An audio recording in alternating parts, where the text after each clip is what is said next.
This is a heartbreaking moment for billions of people across the world. The Vatican has officially confirmed that Pope Francis has passed away at the age of 88. The beloved leader of the Catholic Church suffered a severe cerebral stroke early this morning.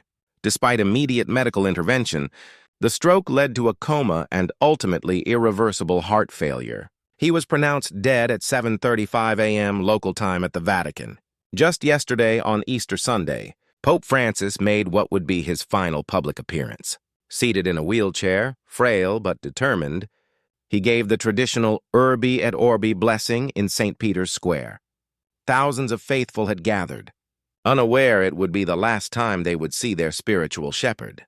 Now that square is filled again, but this time with candles, tears, and mourning hearts. Born Jorge Mario Bergoglio on December 17, 1936, in Buenos Aires, Argentina, Pope Francis came from humble beginnings.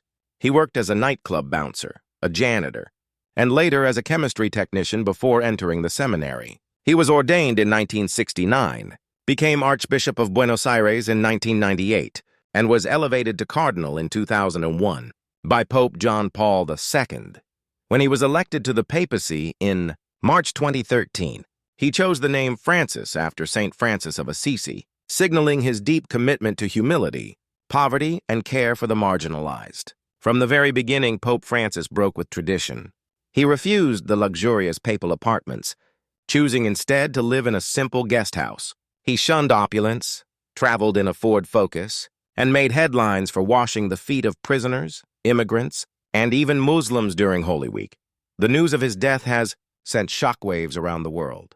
Leaders from every continent have expressed their condolences. U.S. President, French President, the United Nations Secretary General, and even figures from non-Christian faiths have all paid tribute to his legacy of compassion and unity.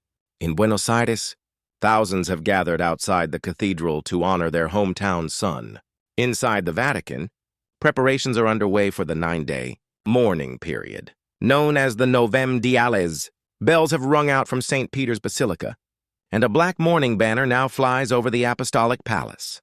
The College of Cardinals will soon begin their solemn duty of preparing for the conclave that will elect the next pope. Until then, the world waits in prayer and reflection. In the days ahead, tributes will pour in.